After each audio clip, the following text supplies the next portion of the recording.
Simply pick up from W.H. Smith. Daily questions, daily answers, daily mail. Terms apply. Pick up at participating stores. See paper for details.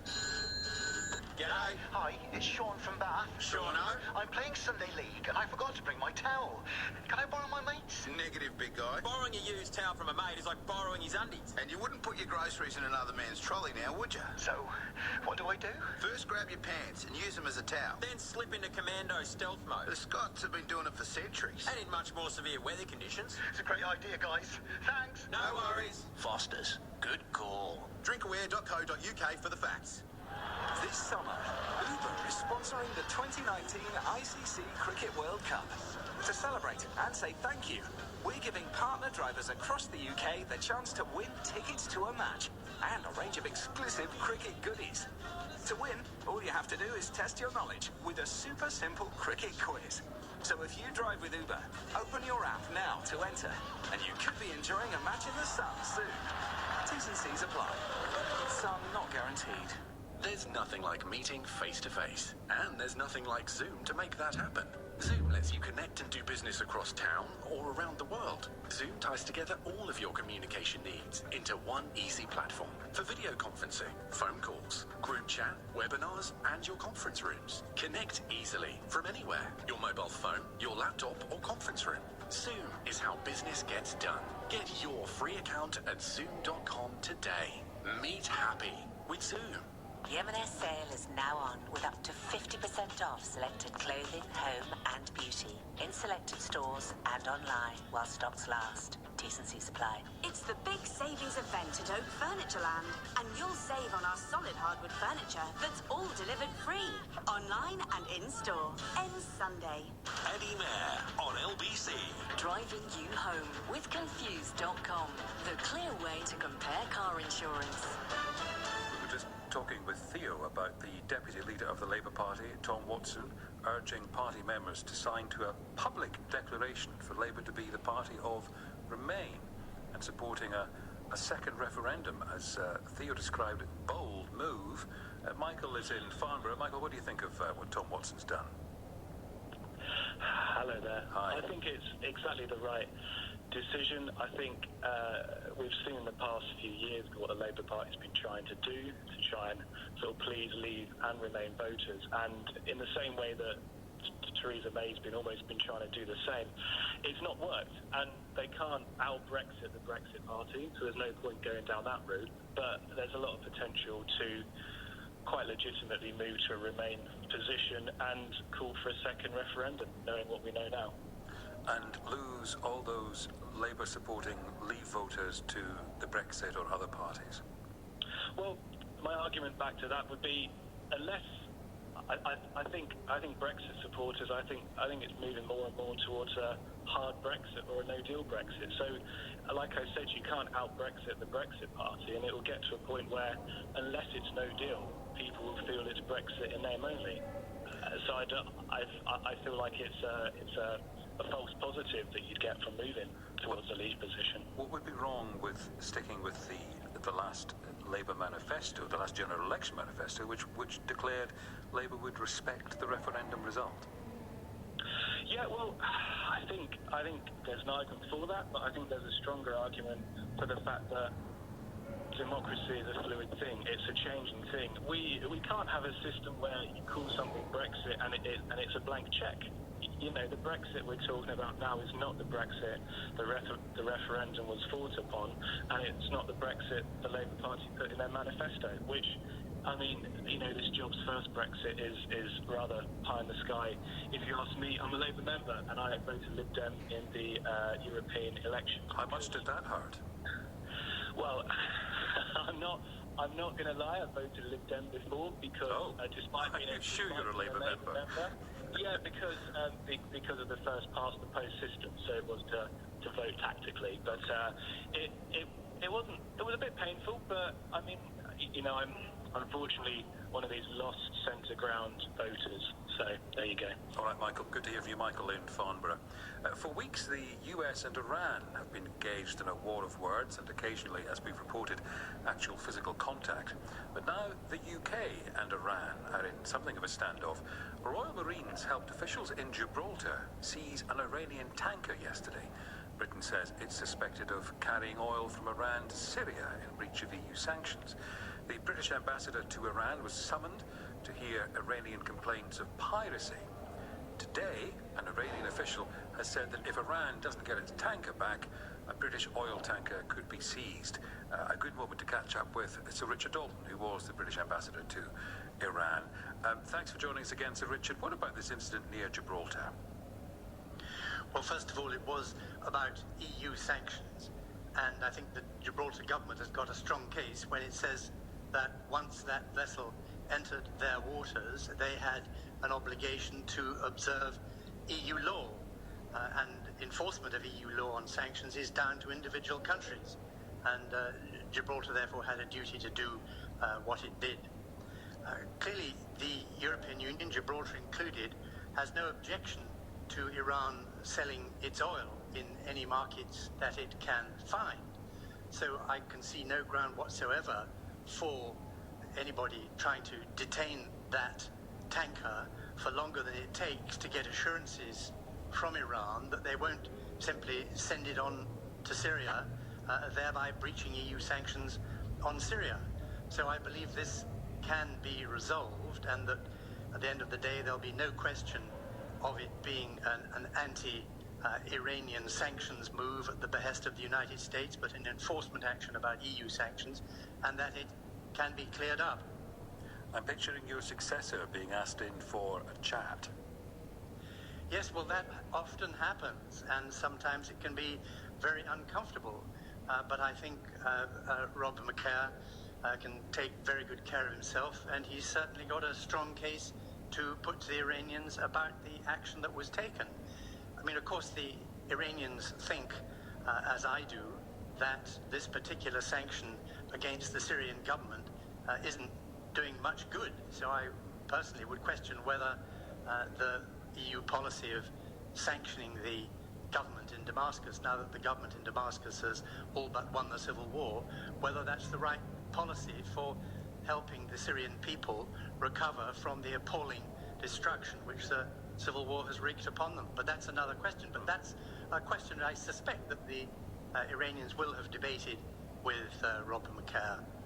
Just on that question of being summoned, and you put in this position yourself, of course, are there ever occasions, I mean, you say they're sometimes uncomfortable, do you get a full-on hairdryer treatment sometimes, or are there other occasions when they'll say, look, we have to do this for show, but we all know what's going on, let's have a cup of tea?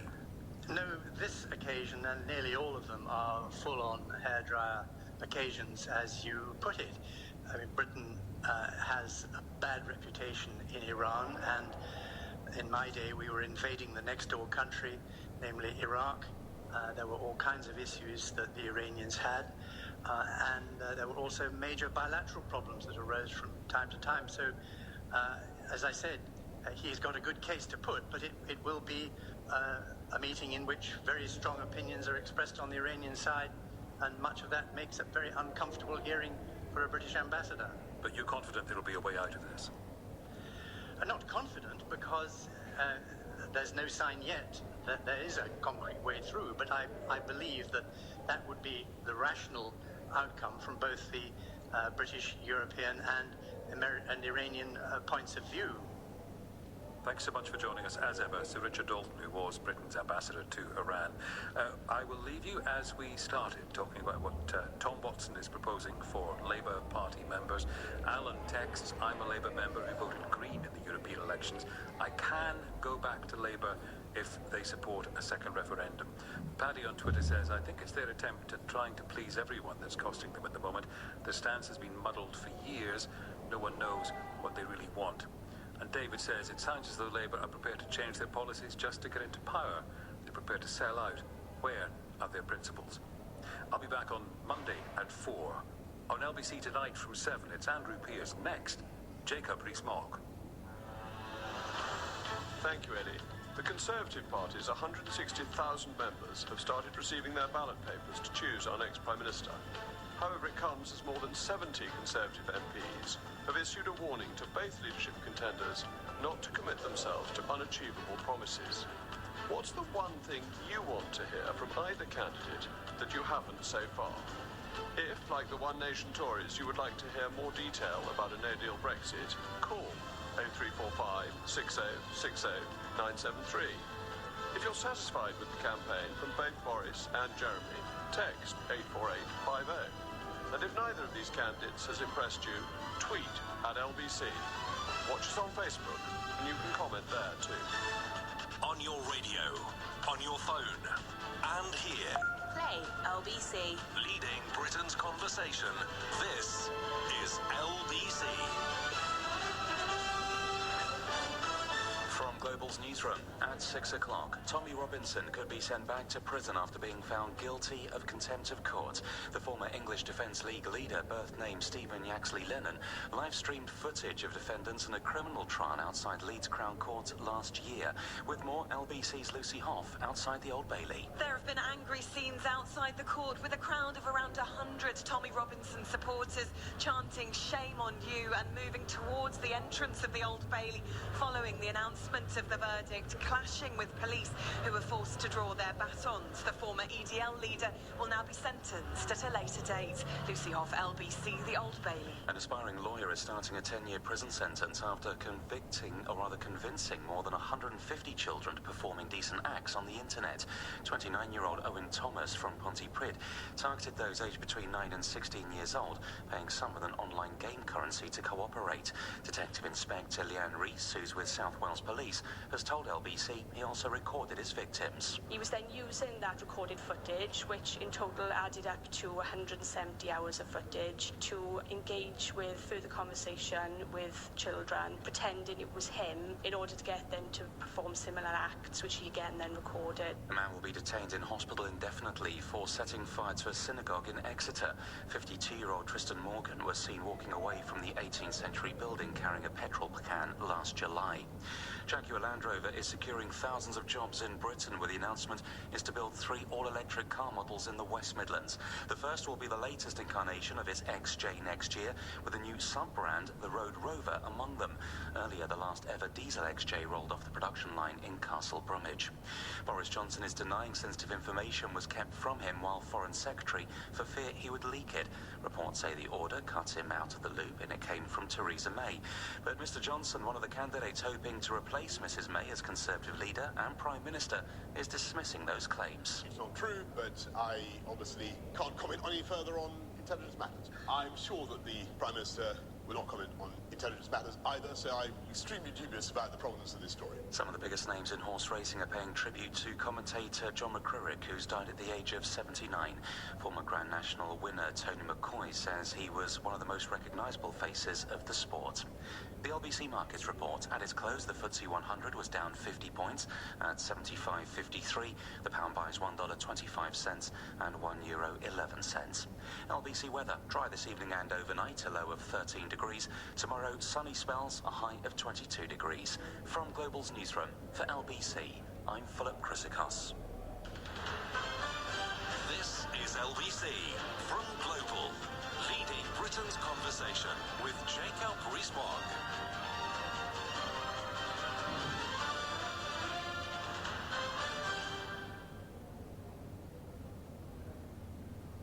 Good evening, and thank you for joining me on another exciting day in British political life. Conservative Party members, all 160,000 of them, have been receiving their ballot papers. They are, in this sense, each one 160,000th of the Queen, in that historically it was the Sovereign who chose the new Prime Minister, but now it's members of the Conservative Party. And just so you're not in any doubt, I can make it clear who I'm backing. I am backing Boris. I've been supporting him for some time. I think he is the right answer. I have a fantastic cardboard sign that I am showing to people watching on Facebook to show exactly what I'm doing. So I'm backing Boris, but there's a lot to talk about beyond my own personal views, and to try and find out what callers would like to hear from the candidates. What haven't we discussed? We've had promises on defence and on police and on tax cuts. A whole range of issues have come up. And some people are saying, the One Nation group of Conservative MPs, they want more meat on the bones. They want more detail as to what people have said. And others have further suggestions, things that they think are important that haven't been covered. So I'm really keen to get your views. And we've also had today message from the Chancellor of the Exchequer, who said that he's very determined to stop a no-deal Brexit. But the thing that puzzles me about this, Mr. Chancellor of the Exchequer, is how could you have signed up to the Conservative Party manifesto that said no deal was better than a bad deal if you are so determined to stop no deal that you would overturn the promise made to the British people that we would leave? I'm deeply puzzled by politicians who won't stick to the promises they gave. The British people have a right to expect that Conservative MPs stick to the Conservative Party manifesto, especially those who were ministers at the time the manifesto was launched, who were bound by collective responsibility to support it. And I think it's very peculiar that ministers who signed off on that manifesto are now trying to stop it. And it seems to me a raid on democracy, because people voted Conservative in the expectation that the leaders of the Tory party meant what they said. So, Mr. Chancellor, why don't you mean what you said in 2017? Let's get back to this issue of what's been promised and what can be delivered.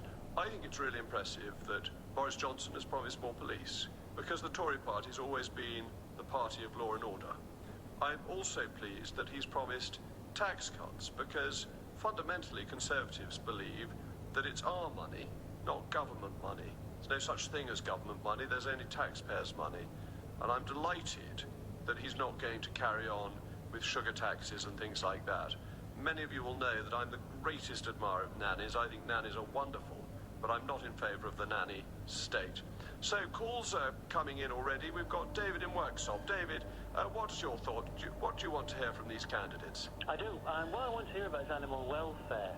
Jeremy Hunt has apparently said he wants to vote on fox hunting, which has lost him thousands of votes. I want Boris to talk about animal welfare. I want him to talk about the fact that if we leave the European Union, we can stop the transportation of live animals.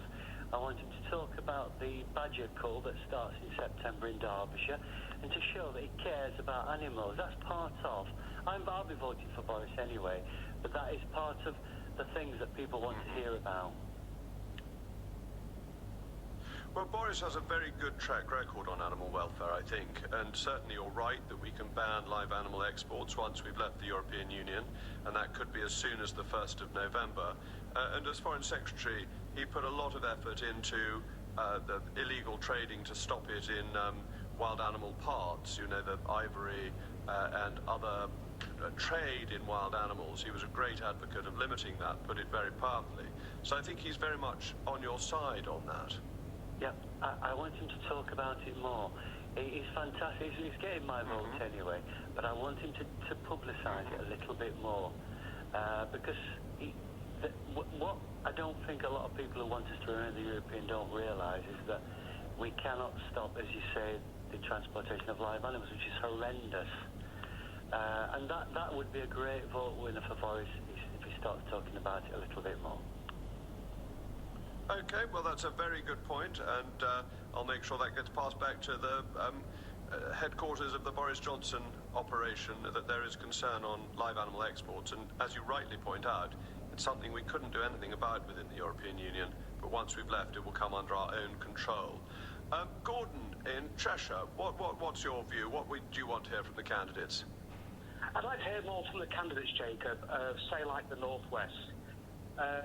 I've been off work for a week or so, but in the time being, I've travelled around with a friend in some of the places in the northwest, even Cheshire, which has seemed to have fallen foul of Labour councils, and even say like Winsford and the surrounding area under your Conservative MP Antoinette Sandbach, the degradation that they've let happen. Now, when I say like go around towns like Leigh, Bolton, Wigan, places like that, the degradation that have fallen under the hands of constant Labour councils and governments. But when people tell and say, oh, it's the Conservatives' fault, well, it isn't, because the last Labour government that we had put us into a massive debt, which was bigger than the Napoleonic War. It was a huge debt that Tony Blair and Gordon Brown left us behind with. I understand the austerity that we had to go through. I truly do. But it now seems to me that the austerity has to kind of take a step back and get us out of the EU so that we don't have to pay this 39 billion to the EU, it's 61.7 million, I think, per constituency that we could get, such as the bus services in and out of Winsford, around that way, and going up to Warrington, are absolutely atrocious. So, Gordon, what you want to hear, just to clarify this, is how we would spend the 39 billion on doing things that are good for the United Kingdom, and especially in the area that you live in. Exactly, the Northwest.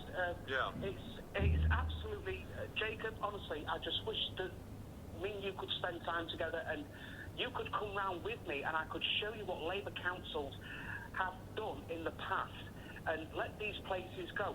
I can understand that some people get quite irate and frustrated when we turn and say we should have more border controls, but when you see that people coming from different countries and they don't work and they turn the areas into absolute war zones and communities where they refuse to integrate, this is where we need sort of money spent.